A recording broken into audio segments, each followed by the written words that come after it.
Assalamualaikum warahmatullahi wabarakatuh. Kita jumpa kembali pemirsa, khususnya Anda para siswa sekolah menengah atas. Kali ini kita akan melanjutkan pembahasan kita tentang Kingdom Animalia. Film yang berikutnya yaitu film Sulendrata. Bagi Anda yang belum menyaksikan film yang lain, bisa dilihat di video-video yang sudah ada. Baik, kita mulai membahas tentang Sulendrata ini. Sulendrata itu posisinya itu sudah lebih maju dari film Porifera ya. Jadi lihat dari struktur tubuhnya, jadi sudah lebih maju. Nah, Porifera itu ada dua bentuk, yaitu dalam bentuk medusa dan polip.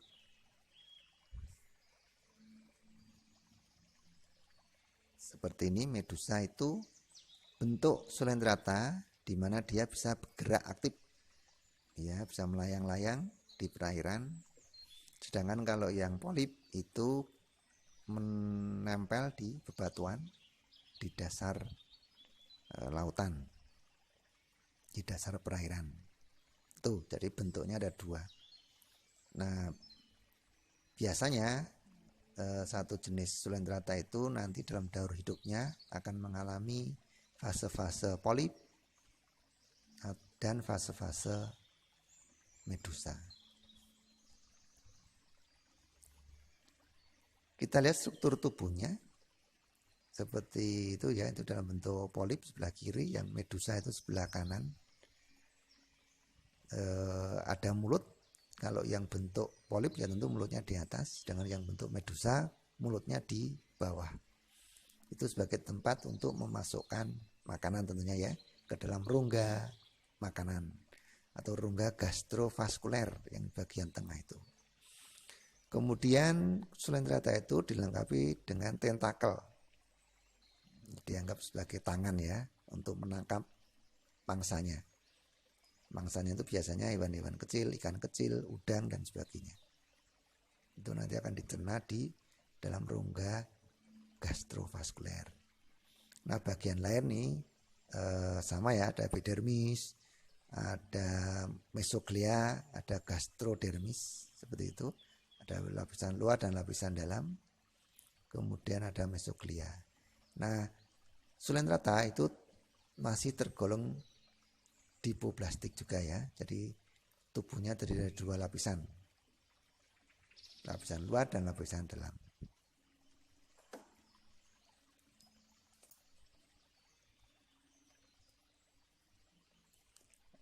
Jadi bisa kita lihat ini mirip dengan Porifera ya.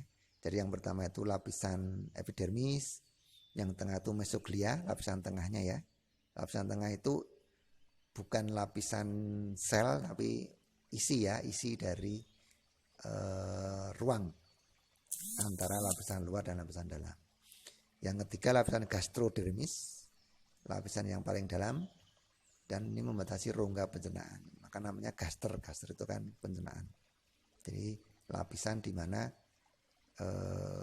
di rongganya itu ada proses pencernaan. Ini kita lihat beberapa jenis Sulendrata. Ada Physalia, ada Aurelia dan sebagainya. Ada yang bentuknya medusa, ada yang polip. Nah, itu bermacam-macam jenis itu. Baik, kita lanjutkan. Sekarang kita lihat klasifikasi Sulendrata. Sulendrata itu dibagi menjadi beberapa kelas. Nah, yang pertama itu kelas hidrozoa. Kelas hidrozoa itu berbentuk polip, ukurannya kecil. Dalam daur hidupnya itu berbentuk polip, medusa atau keduanya. Jadi ada beberapa jenis yang polip saja, tapi ada juga yang polip dan medusa. Diameternya hanya 0,5 sampai 6 cm. Ini cukup kecil ya, cukup kecil.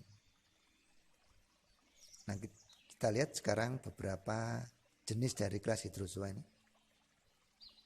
Yang pertama kelas hidra, kelas hidra. Ini berbentuk polip dan menempel di dasar perairan. Jadi ini hidupnya di air tawar.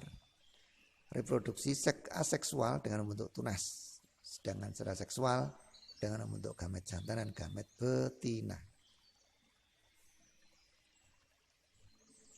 Ini bentuknya seperti ini. Bentuknya seperti ini.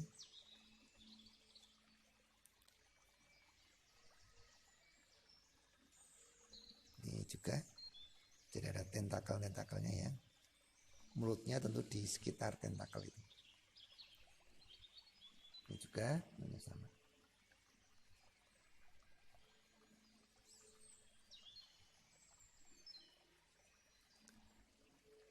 Contoh yang kedua yaitu Obelia.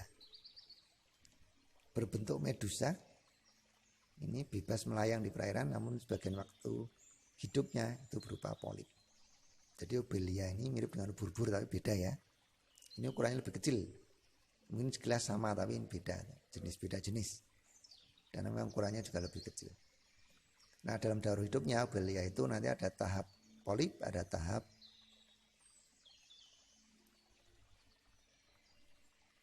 medusa. Ini tahap bentuk polip seperti ini. Nah, ini daur hidupnya, daur hidup Obelia. Ada fase di mana dia berbentuk polip, ada fase di mana dia bentuk medusa. Anda lihat di sebelah kanan atas itu ada medusa jantan, medusa betina. Obelia jantan dan Obelia betina kalau sudah dewasa dia akan menghasilkan sel sperma dan sel telur, kemudian nanti terjadi pembuahan membentuk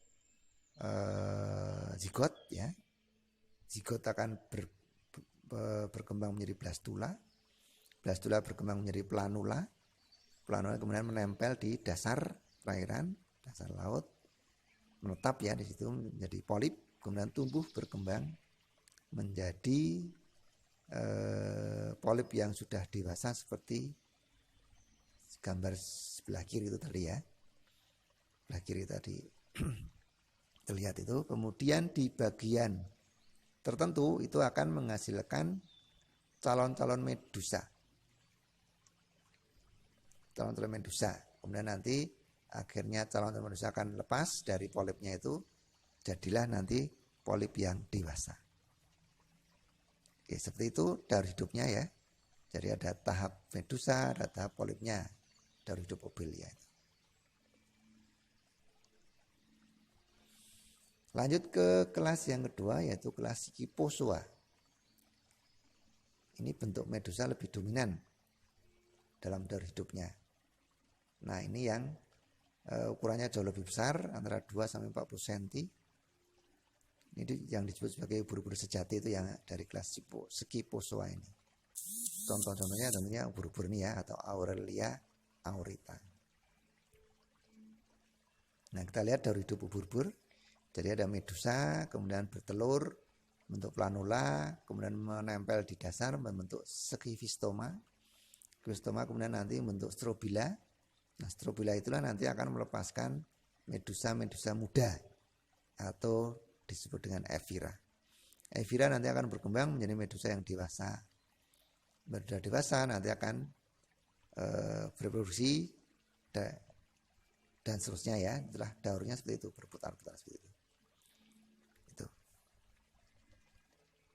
Jadi ubur-ubur pun ada tahap medusanya, ada tahap polipnya. Sama seperti Obelia yang tadi. Ini beberapa contoh lain dari ubur-ubur. Bentuknya bermacam-macam ubur-ubur. Nah, kesemuanya ada tentakelnya ya, ada tentakelnya berfungsi untuk menangkap mangsanya.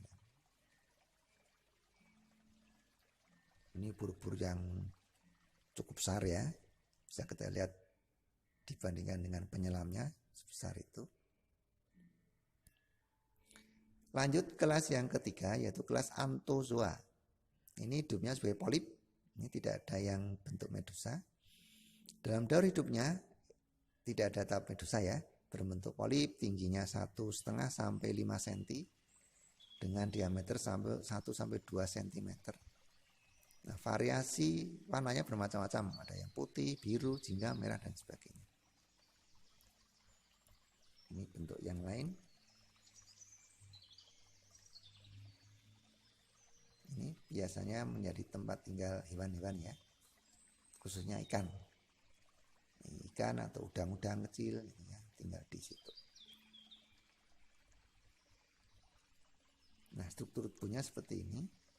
Ini ada mulut di tengah, ada tentakel-tentakelnya. Kemudian tentu ada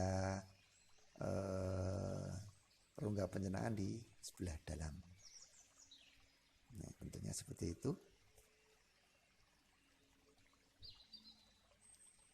Nah, contoh lain kita lihat. Ini contoh lain dari kelas ini, terumbu karang ya, atau coral reef. Ini bentuknya seperti itu.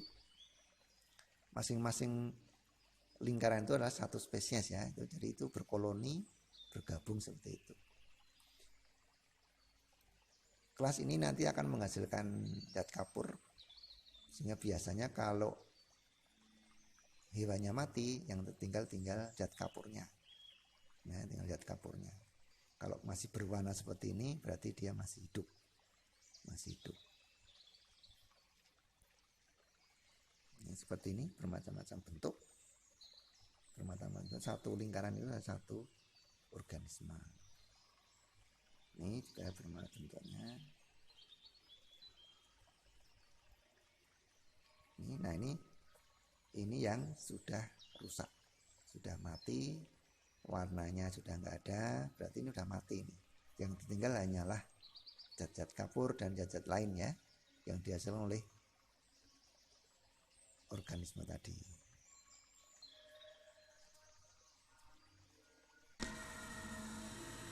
Baik, saya kira itu saja dulu materi video kali ini.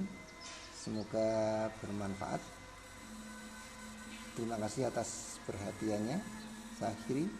Wassalamualaikum warahmatullahi wabarakatuh.